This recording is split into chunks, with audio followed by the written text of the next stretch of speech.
on met un lien sur un post Facebook, Facebook va automatiquement générer un aperçu du lien. OK? Un aperçu du lien, c'est une image qu'il y a dans la page du lien, c'est le titre de la page, c'est le sous-titre de la page. Il se peut que ça ne vous convienne pas. Il se peut que le visuel qui a été choisi ou que le titre qui a été choisi, etc., ne vous convienne pas. Dans ce cas, pas de problème. Vous pouvez changer l'image ou tout simplement supprimer l'un et l'autre, supprimer l'aperçu. Hein, il y a une petite croix qui se mettra au moment où vous postez vos images, ou postez votre lien plutôt. Il y a une petite croix, vous le supprimez et puis vous mettez le texte que vous voulez de toutes les manières dans le post avec l'image que vous voulez parce que vous pouvez poster une image. Donc, ça fera le job. Il n'y a pas de problème. OK?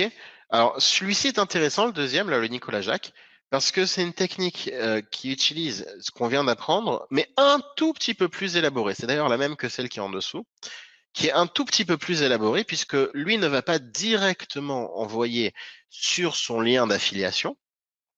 OK? Il va d'abord envoyer sur du contenu qui lui appartient. Regardez bien, il envoie sur une vidéo YouTube. N'est-ce pas? C'est YouTube et celui d'en dessous aussi. Il envoie sur une vidéo YouTube. Donc là, il ne fait pas de publicité aux yeux d'un administrateur du groupe. Il n'y a aucune pub en réalité ici. Il n'y a que du contenu, netto du contenu. Viens, je vais t'apprendre à faire mon dernier post web design sur la New Balance, etc. On m'a demandé un tutoriel. Voilà mon tutoriel. Donc c'est du contenu super utile pour les membres en vérité. Mais au final, dans la vidéo en question YouTube, lui-même a placé ses liens d'affiliation ou les liens de ses propres produits. Donc, c'est une pub détournée. C'est ce que je vous avais dit tout à l'heure. Je vous donnerai une petite astuce. Donc, ça nécessite une étape supplémentaire que pas tout le monde n'est capable de faire. Mais si vous êtes capable de créer du contenu vidéo, et c'est assez facile aujourd'hui, du contenu vidéo que vous postez sur une chaîne YouTube dans lequel vous mettez tous vos liens d'affiliation ou qui sont évidemment en relation avec le produit que vous vendez, tous vos liens d'affiliation, tous vos liens de vos produits si vous vendez quelque chose.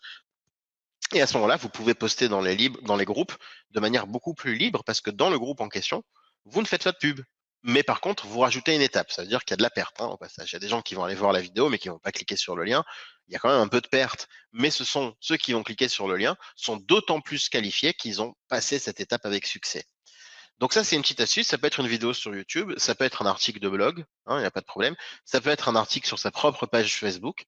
Ça peut être, on peut relayer un article de sa propre page Facebook si on a une page Facebook. Ça fonctionne tout aussi bien et ce ne sera pas considéré comme de la pub.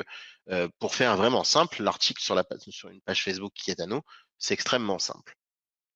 On crée une page, on met dedans un article qui est intéressant.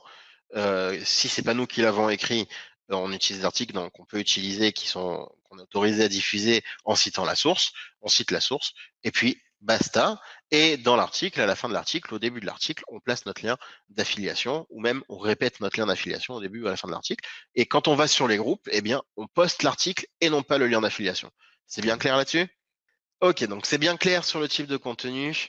Mes petites astuces à ce niveau-là, c'est de raccourcir ces liens. Alors, ça veut dire quoi raccourcir ces liens? Vous vous souvenez que les liens d'affiliés que vous aviez, ce sont des liens qui ont différentes variables. Ce qui fait que ce sont des liens qui sont très longs.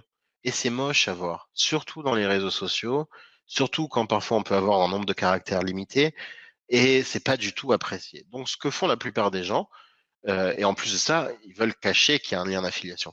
Donc, ce que font la plupart des gens, c'est qu'ils vont raccourcir les liens. Comment ça fonctionne? Il y a des différents outils. Il y en a un qui est très connu, qui s'appelle Bitly. Je vais vous le mettre dans le chat. Le voici, le voilà. Tac. OK, Bitly. Bitly, c'est très simple. Il suffit de prendre n'importe quel lien au monde, n'importe quelle URL du monde, même avec des variables, etc.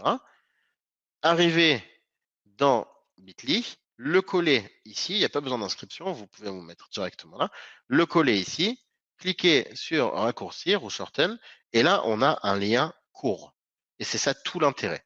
Il transforme n'importe quel lien long en lien court. Regardez, ici, c'est le lien du tunnel de vente que je vous ai donné tout à l'heure, que vous avez le droit d'utiliser. Donc, vous pouvez donc raccourcir et obtenir un lien très court. Et donc, quand vous le copiez, voilà, vous pouvez le coller dans vos posts et ce sera de meilleur effet que si vous utilisiez un lien très long. Ok, donc raccourcir ces liens, c'est le premier petit détail que j'aimerais vous donner. Préparer un fichier texte, les postes variés, ça c'est ce que je vous ai dit tout à l'heure, on en a déjà parlé, attention. Commenter son propre poste avec de la valeur ajoutée. Alors, ça aussi c'est intéressant de commenter son propre poste, ça nous permet de gagner en autorité, de remonter dans les résultats, ça nous permet tout un tas de choses. Donc, souvent, on doit commenter son propre poste. Maintenant, le marketeur débile, excusez-moi du terme, va commenter son propre poste en mettant un pouce, en mettant c'est bien, en disant n'importe quoi. En réalité, le commentaire doit lui aussi apporter de la valeur ajoutée au poste lui-même. Ce qui fait qu'on va créer de l'engagement et on va le faire de manière très intelligente. Si dans le contenu du poste, j'ai donné un truc et astuce pour assembler deux couleurs ensemble, par exemple, quelles sont quelle est la couleur complémentaire du orange, peu importe. Dans le commentaire, on peut rajouter donc un élément du genre si le orange s'assemble bien avec, j'en sais rien moi, le vert, peu importe. Je l'ai dit au hasard, absolument au hasard. Si le orange s'assemble bien avec le vert, n'oubliez pas que le rouge, lui, se marie très bien avec le gris. Ok? C'est un poste à valeur ajoutée. C'est un commentaire à valeur ajoutée. Donc, on a fait un beau travail puisque on a maintenant un produit qui nous permet d'encaisser de l'argent, de vendre sans même l'avoir créé, sans même gérer les commandes, sans rien faire, juste en postant des liens, ce qu'on appelle de l'affiliation. On a bien compris tout ça. On a bien compris comment en tirer profit dès maintenant et commencer à bosser dessus. D'ailleurs, j'espère que vous allez mettre le temps de la journée qui vous reste à le mettre en profit, parce que c'est quand même le but. Il nous reste maintenant qu'une seule chose à savoir, c'est comment encaisser son paiement. Et là, ça va dépendre des différentes sites marchands avec lesquels vous travaillez. En général, la plupart des sites marchands vont vous dire, bon, tu peux pas encaisser ton paiement à chaque fois que tu touches 10 euros de com. Ça coûte de l'argent de faire des virements, etc. Et puis on peut pas à chaque fois qu'il y a quelqu'un qui touche 10 euros encaisser. Ça marche pas comme ça. Généralement, ils vont mettre des seuils de paiement. Ils vont dire, on va te payer tous euh, tous les montants de minimum 1000 euros, par exemple. Ou tous les premiers du mois. Ça aussi, ça peut marcher. En date fixe. Ou encore tous les premiers du mois avec un montant minimum de 1000 euros. OK? Donc là, dans le cas de notre de la plateforme d'affiliation que je vous ai mis à disposition pour vous, j'ai conscience que vous n'êtes pas des affiliés professionnels, donc du coup, on a un petit peu descendu tout ça et les règles qui sont habituelles pour nos affiliés. Dans votre cas à vous, vous pouvez encaisser vos gains dès 100 euros de commission, donc c'est assez rapide à atteindre normalement, si vous bossez bien en tout cas. Dès 100 euros dès 100 euros de commission, vous pouvez encaisser en fait avec un minimum de 100 euros 2 fois par mois.